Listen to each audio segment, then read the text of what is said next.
to this week's episode of Doc Talk. We are missing Dr. Lester this week. He's still out with, the birthday partying and whatnot, but we wish him a happy birthday all the same. We'll catch him later. Just to reintroduce our folks, we have Dr. Regina Parnell coming at you from St. Louis. We have Dr. Crystal D. Berry coming from Memphis, Tennessee. Dr. Michelle Greenwich still coming at you from that undisclosed location. I'm Dr. Jamal Fortner coming to you from Houston, Texas. And today we have a special guest. We have Dr. Kim Perez with us. Dr. Perez, tell the people about yourself. Yes, my name, of course, is Dr. Perez. I'm originally from New Orleans, Louisiana, but settled in Houston, Texas. And my field that I specialize in is primarily criminal justice, forensic, and community health service work.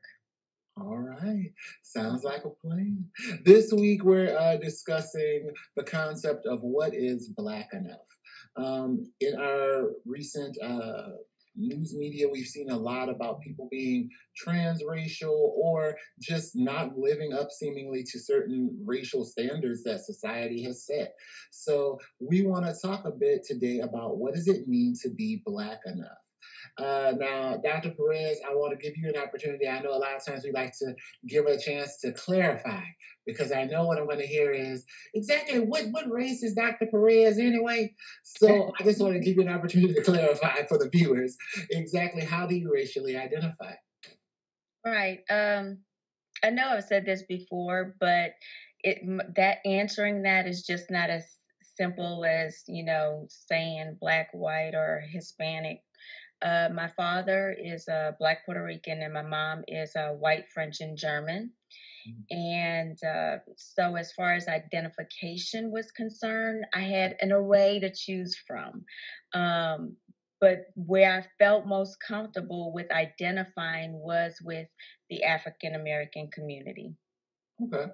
All right. So I think we kind of are starting to open that door. So let me ask, what are some unique challenges faced by our biracial or multiracial brothers and sisters when it comes down to things around identification? I know you mentioned it's not as simple as just calling out one thing or another. So what are some of those unique challenges? I would say starting from a developmental level, the challenges tend to be how does one self-identify? Some other ones would be the habit of maybe race switching based on who they are interacting with and the extremities that have to be taken to prove that identity when you're interacting. So, from a developmental, I think those early on challenges set the tone for how you function in your identity as an adult. I can definitely see that. I think for most of us, and just in terms of growing up, I think we all grew up a little bit different. But it's that idea of again, like almost having to prove you are one of one race or one color, or that you identify stronger with one thing or another. I remember I went to Catholic school for like pre-K, and I was like one of three Black kids in the class. So, I spoke white, as people like to keep saying, oh, they're so proper, and oh, they used to be like, I didn't understand why I was so offensive until I got older, when like you'd be talking to someone who might have been an older white person and they go, oh, he speaks so well. And it's that idea of, what were you expecting?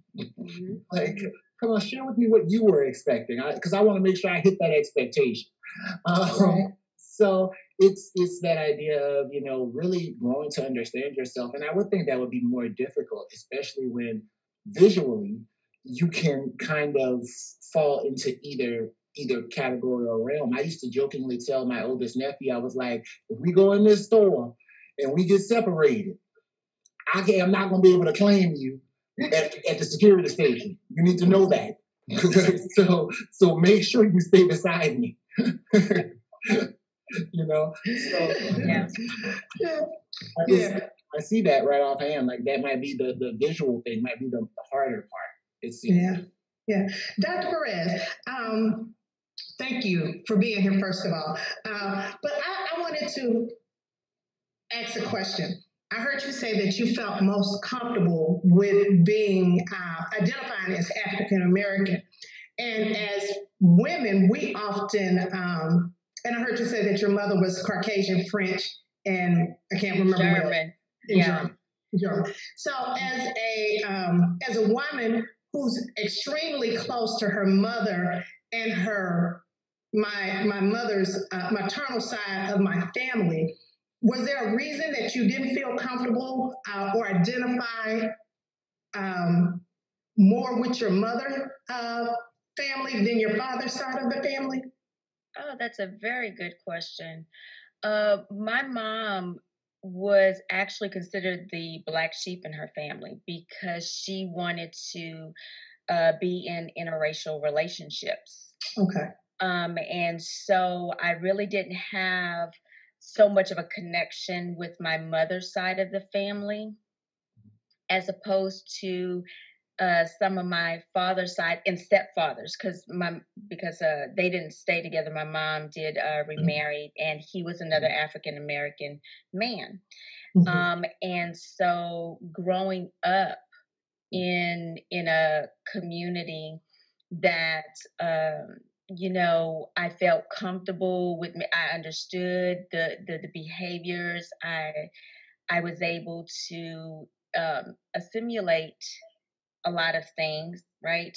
With regard to how I thought and how I felt. But it did come with its own challenges as well, unfortunately. Okay. So I Should I mean, expound on that or? yeah, I was like, feel I free. was about to ask you. Okay. What Yeah, challenges did you have? well, the challenges with regards to identifying mostly with predominantly with the African American community is their own divide within themselves. Okay. So if you were of an Asian African American descent, if you were of a Hispanic African American descent, or white African American, anything that they would tend to put you more toward a category of still kind of a other, not just them. So yes, I would commonly get questions mostly from African American community as to how do you identify, you know, as opposed to the Caucasian or our counterpart community. And I think that division comes from slavery, the color tone, and so yeah, and I'm sure those with that, we sometimes not unconsciously have that colorism within us and don't even realize it that we are dividing ourselves. So I can understand. Yeah. I'm the darkest in my family, and I hope I'm not that dark, but if I am, I am. Dr. Parnell, when you're saying how we place that divide, amongst ourselves, you are absolutely right. And to expound on Dr. Fortner, when he said, some people will say, "Oh, well, you talk white, right?" I went to a predominantly white school growing up, and a lot of times I was asked from both sides. You from Memphis? What high school did you go to? You don't talk like the rest of them. And I'm like, what is the rest of them? How does everyone else sound, right? So you are absolutely right, Dr. Perez, in that, it's those little things within our community too, and when trying to identify where, I'm identifying here, but exactly which parts, right? With who specifically. So I just wanted to add a little bit about what Dr. Purnell was saying and Dr. Fortner, in that, we as a group will add those different, we'll actually show those different stigmas within our culture as well. And I think part of that, to add to that as well, is the idea of the lighter you are, you're better in some way, shape, or form. That thought process, you know what I mean, being there and as Dr. Purnell said, it goes way back in history, right? And it's just kind of carried on generation through generation. And we really have to break that cycle, because at the end of the day, we just need to embrace each other, because at the end of the day, I think the way that others see us, no matter what shade, right? They see us as one color, right? We might be different shades of color, but we're African American or Black or whatever it is that you would like to call yourself. At the end of the day, we've got to get our identity in check and accept our identities, just like Dr. Perez was saying. She can really identify in a lot of different ways, but because she was raised in the way that she was, she went down and identifies more with the African American community, and that is her right to do so, and we should accept that as such. Great. Let me I think that just to speak on the category of Black and white, because when we look at someone, we can't deny if someone is darker or lighter. I think where we went wrong in a systematic sense is making it a category. Yes. You could put it in a definition, because you have to explain racism. Yes, that you have to be clear about that. But when you have institutions like jobs or federal government making it a box, and that's how you get money and all this other stuff, and so we give it more energy. Mm-hmm. And so I think in a futuristic sense, looking forward, if we want to propose change, getting rid of it as a category for these systems that we work within is a good start. It's a psychological start, sort of like not saying fireman anymore, fire person, because it could be a woman or a man. That language does a lot. Absolutely. I definitely agree with that. And I think, it's unfortunate that it seems like now our nation is becoming even more racially polarized, in a time when we really need to be more unified, because at the end of the day, for example, this pandemic could care less what color you are. Yes. Like your color does not make you immune from anything. And what I think is interesting is people would rather almost find new ways to, box themselves in or box themselves out. And I think I always used to say, I was like, I wish everybody was just a shade of gray. But then I was like, if that were the case, I feel like we would find something else.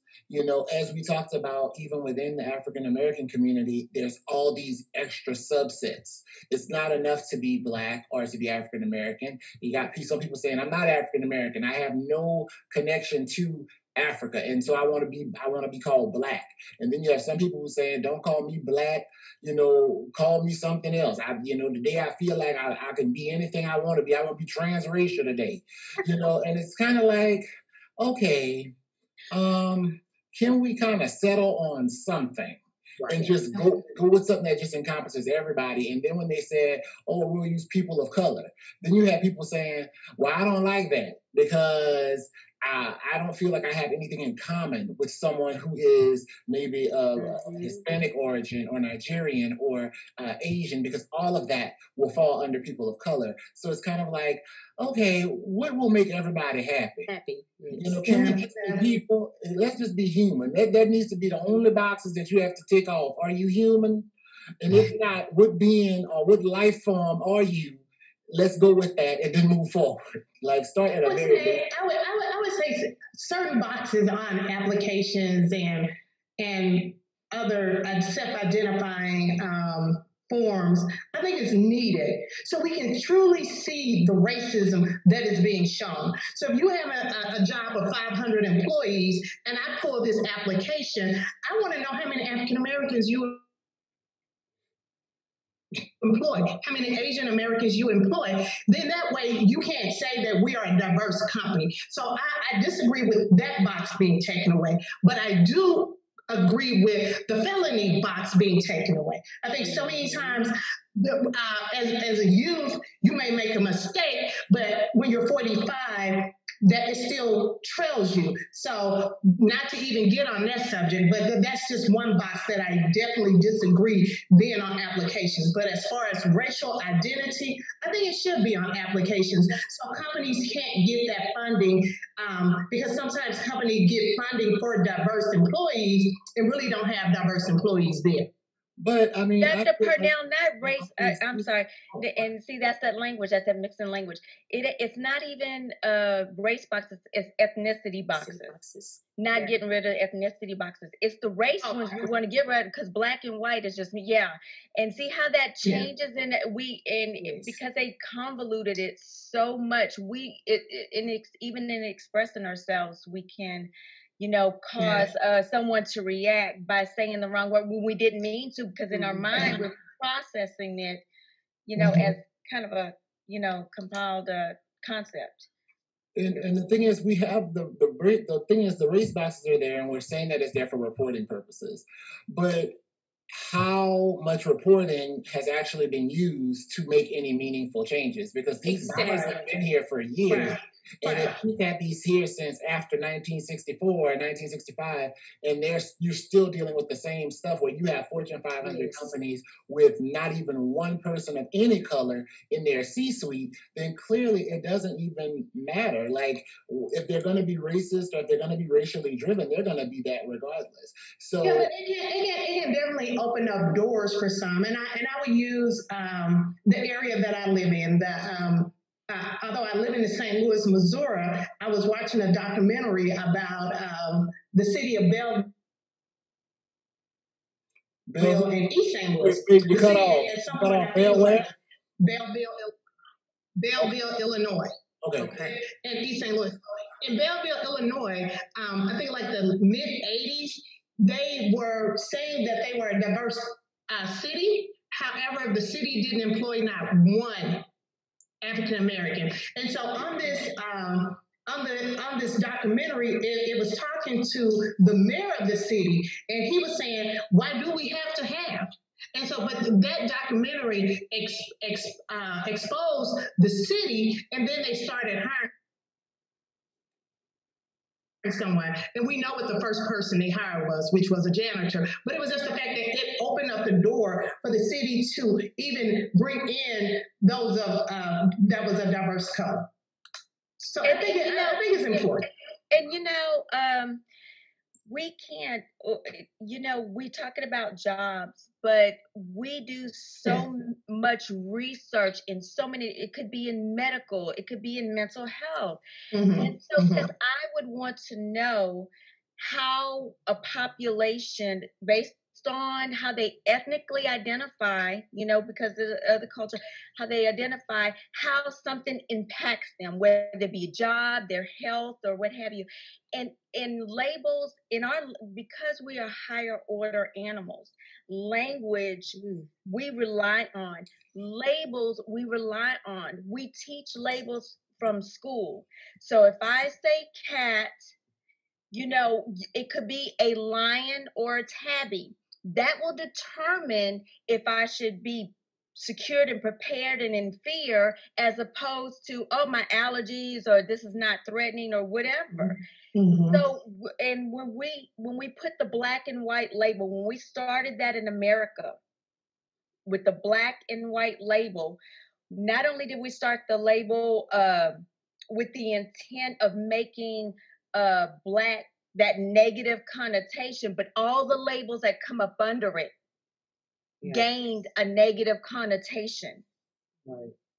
And that's maybe why someone would say, yeah, I'm black, but I'm not African.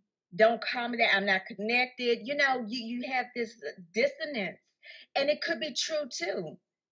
So how do we rectify? That's a higher up conversation. But starting among our people, the people that had that one drop based on the rule that back in slavery, I think that alone we need to come together, because there's more similarity than not. And I think that would be something to really dialogue about. Let me ask this. So, recently in the news, we've had Jessica Krug was the newest one, but Rachel Dolezal, I think, was the first that people really knew of in terms of someone who was a person of non African American or non Black descent posing as such. And in the case of Rachel Dolezal, it was, she was the president of the NAACP. She had gotten a lot accomplished. In the case of Jessica Krug, she got a job. She was a professor at HBCU, and supposedly that was her reasoning for doing it, what have you. And I mean, again, more power to her, because being Black never made me no money. So if it did something for her, more power to it. So I'm just saying, and in a general sense, I have to ask a question like, is it something to be faulted for? In the case of like a Rachel Dolezal, where yeah, you claim to be Black, but turns out you weren't. But when looking at your track record, you have managed to accomplish quite a bit that was in favor of the Black and African American community, and you've gotten a lot of positive things done as a result. Do you deserve the backlash that you're getting for this? Yeah, absolutely. So thank you for your service, right? Thank, thank you for bringing so much to the table. But I need you to represent who you are for real and do that same thing. Don't put on a facade pretending to be someone you're not at all and then do it. That's a whole lie. If she did exactly what she did, right, which she wouldn't have been able to because she was white, but do it some other way. Represent Black people in a different way. Don't pretend to be Black. We have a hard enough time being Black, right? And so if I have a difficult time doing that, I'm not going to go and ask a person who is not African American or Black to go and misrepresent who they are to bring things within our community. We don't need that.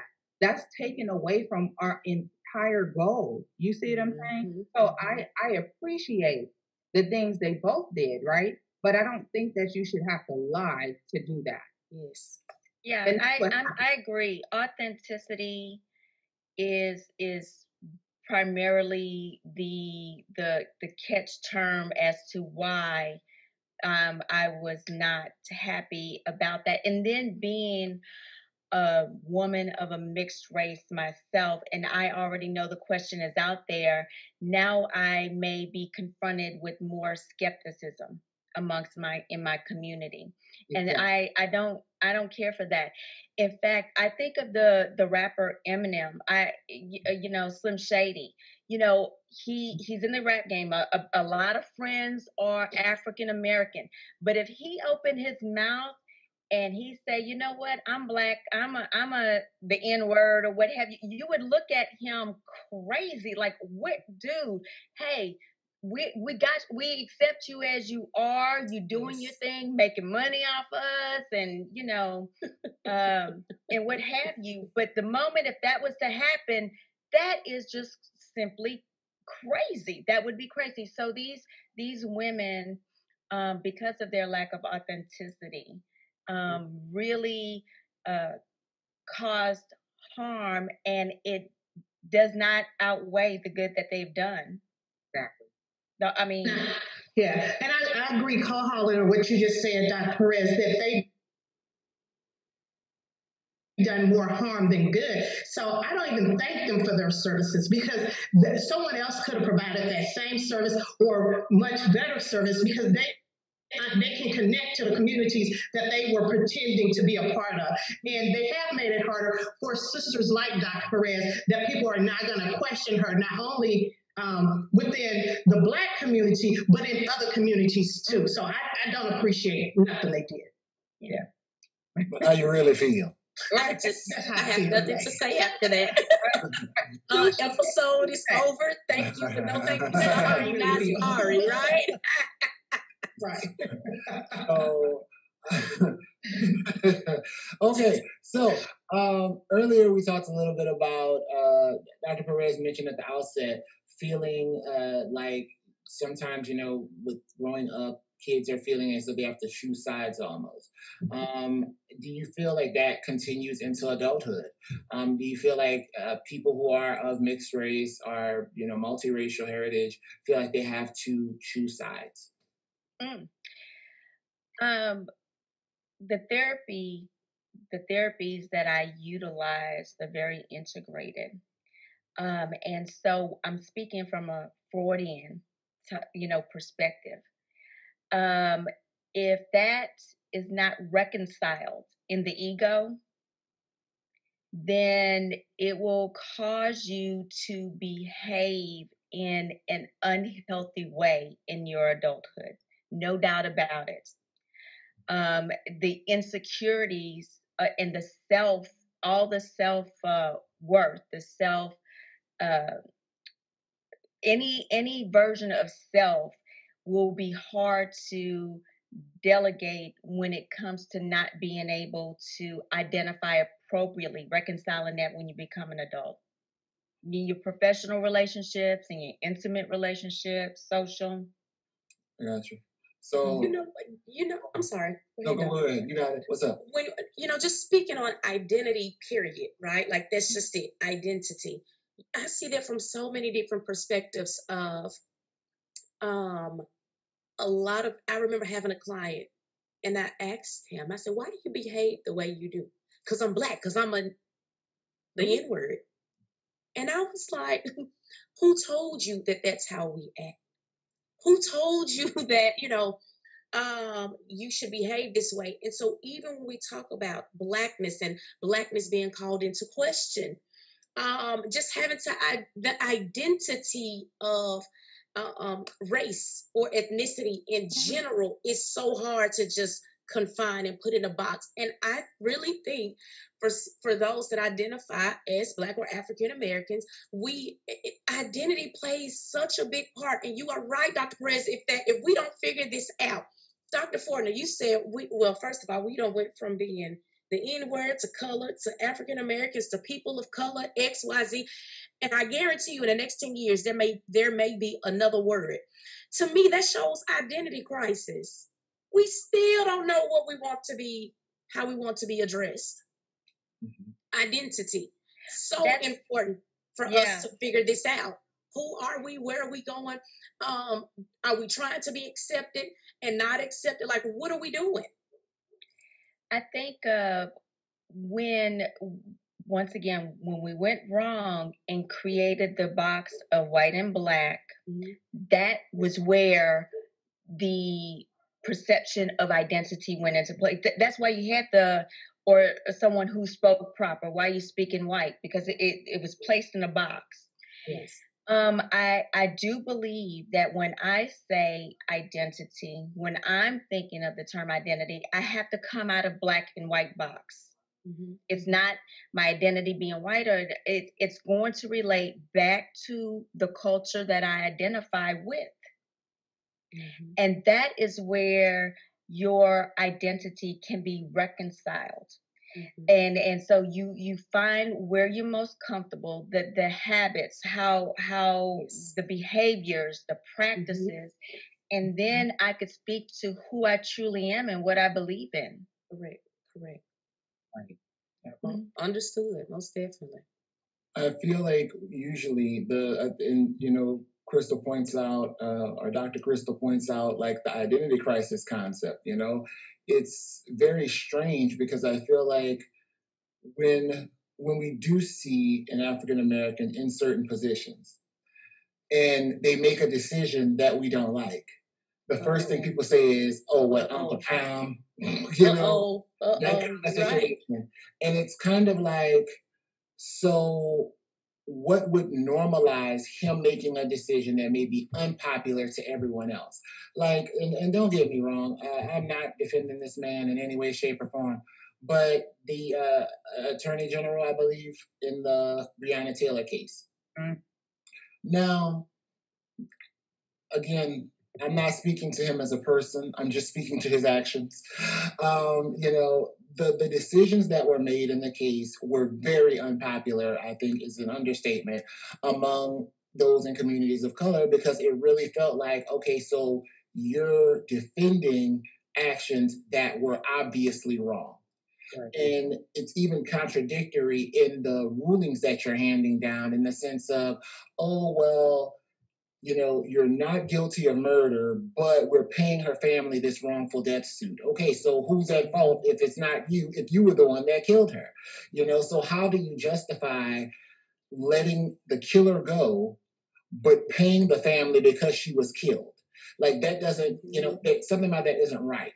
But the first thing that people did was turn to, well, he's marrying a white woman, and he's always been like that, et cetera, et cetera. And it became like, I'm serious, all over social media, it's like these real personal attacks on somebody who's doing a job, and the thing about it is, when we continually do that, I feel it makes a lot of people of color reticent to even take these types of positions, because it's like, you don't want to be that person who has to now feel like I'm catering to this community, and I'm doing this and I'm doing that.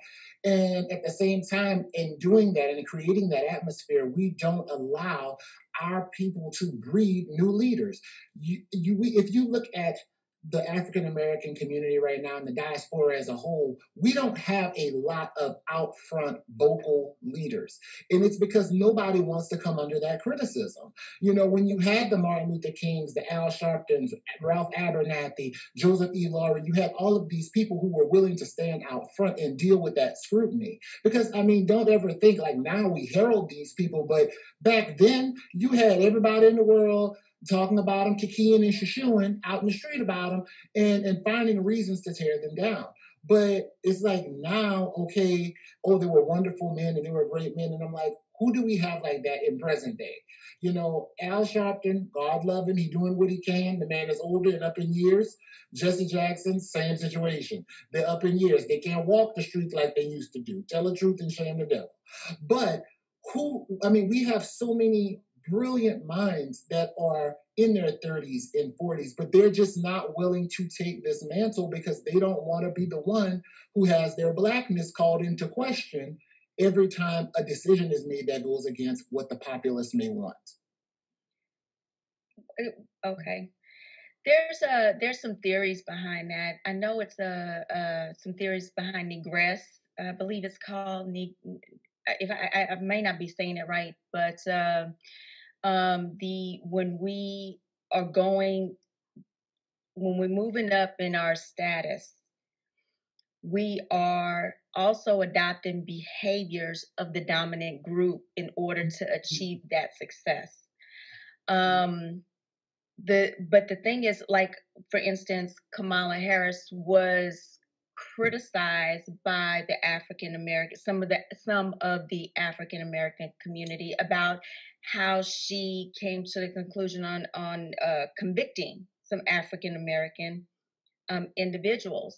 And when it comes to doing jobs like that, people aren't behind the scenes, they don't know. So, but if you want to look for evil in anyone, you can find it, no doubt about it. What we would consider bad behavior or bad, calls. So we have to adopt, in order to increase. And I think the fear, as far as an African American who has the intellect to move into these positions, for them, is that they don't want to adopt that, culture, because the disdain for them is so heavy, right?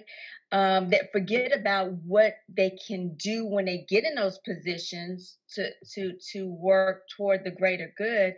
They just don't want to do any fake walking at all, so to speak. Mm-hmm. And that is part of how we can work on educating and bringing ourselves together. But if we have so many that are in fear and challenged by, hey, maybe that other our counterparts think about it this way, maybe they are right, maybe we aren't looking, they don't want to ever do that. So if we could work on those types of fears, that may assist with, motivating some of our own. Yeah, and that's a really good point. And I agree exactly with what you said, Dr. Jamal. Earlier, the AG, he dead wrong, but I get the thought process behind what you're trying to say. And the thing is, just like Dr. Perez said, at the end of the day, we have to become educated on these things. We cannot use social media as our awareness. That in itself is not enough. Now, social media brings things to our attention, but then you need to go and do some research because you cannot stop there. This is one of the reasons why we go on and on about criticizing our own, right? Because one person who's a celebrity said so, right? We've got to be mindful that that is not enough. You go and you do your own research and your own education, and just because a person of color is in a leadership position, it does not mean and they make a decision that you might not like, it does not mean they made the wrong decision. Now, if you knew what that job entailed, maybe your thought process might actually change. You see what I'm saying? And that is the piece right there, because then with people like Kamala, she made this decision and now she's wrong because she's biracial, right? You know what I mean? And now that has to be an issue on top of this decision that's unpopular with regards to these convictions. You know what I mean? And that's not okay. That's the piece right there that I think we as a community have to do better at, is educating ourselves and not jumping on bandwagons. Truth. I mean, the thing about it, and I really do hate the fact that every time somebody makes a decision, if a decision is bad or wrong, it's bad or wrong despite color. Like, I hate the fact that color always seems to be called into question when we're talking about decisions. And I think it may have been in maybe the first episode where we were discussing this. I think it was Dr. Lester who pointed it out. We spend so much time thinking about being Black. I often wonder, do white people spend this much time thinking about being white? Wow. And it's really like a very pervasive thought. Like, why is the fact that, I get a job, I'm doing my job well, but why is the fact that I'm Black ever called into question? It should be, am I doing my job? Am I doing it well? Am I doing it correctly? That's it. Why is it like, oh, well, they're doing all right, but they Black kind of thing. I don't think they think about it the way we think about it, but they do think about it. And I'm just gonna, respond in a sense of that's how we came up with the term Becky, right? When someone knows their color, they're thinking about it because they will perform a behavior reflective of how they're thinking of their self. So they are so and this is about being in tune with your identity. So much so that you behave without thinking about it. So their thoughts are coming from an unconscious place because they're fine with it. They're fine with their whiteness. They're very comfortable with it. And trust me, if anything ever challenges it, they know that they're white, and that's going to come to the forefront. So ours is more of a simplistic task. Driving at night through the neighborhood, I got to think about being Black. They don't have to think on that level. Mm-hmm. So their whiteness is thought of as coming from a different place, different context, and as opposed to ours. And I think it's amazing, like that idea of having to be conscious of Karens and Becky's and Amy's and I can't remember what's the one, the older person one. There's Kathy, I don't know, but there's so many of them. And the thought is, it's kind of that idea of, okay, I've heard people say, you're acting too Black. Does anyone ever say to white people, you're acting a little too white today? Exactly. When Karen calls the police because a Black man is 4,000 yards away having a barbecue with his family in a public park, does somebody ever come to her and go, you're being a little white today? You might want to tone it down? We don't use white, but we use other words. Yeah. We use other words to equate that you are being a little bit too what I'm trying to think of a word because I don't use it like some, but Like, we that do. word would never Yeah, be as pejorative as it is to say you're being black today. You're being too black. You know, whatever word they're gonna sub in for being white is never gonna be, oh, she acts yeah, so ghetto. She's gotcha. so hood. Yes. You know, Yes. it's Yeah, always when it's too black, it's a pejorative. You know, it's never, gotcha, oh gotcha. well, you know, she's being oddly assertive today. You know, especially when it comes to black women, you know, it's like never are you gonna hear, Mhm. oh wow, she's really being assertive today. She's really being a go-getter or a trendsetter. It's, Yeah, you know, she being so hood and so loud. You know, it's always gonna be that pejorative tense yeah, that it's gonna come around everything that's black, you know? yeah, And it's disheartening sometimes. I'll say that if nothing else. It can be very disheartening, yeah, especially in this climate. yeah, Um, I want to thank you again, Dr. Perez, for being with us. yeah, We always love to hear from you.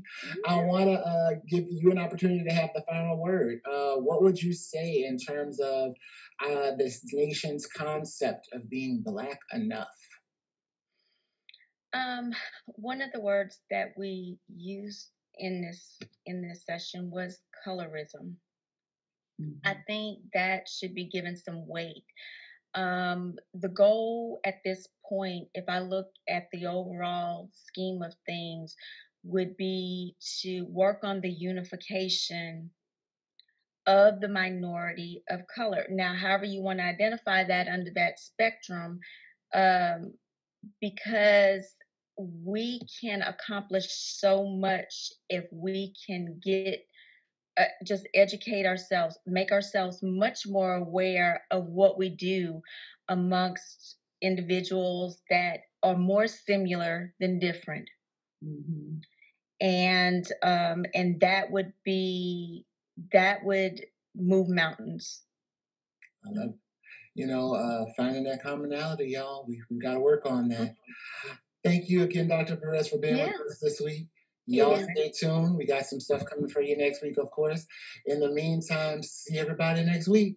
Yay. Bye. Thank Thank you. you. Bye-bye. Bye.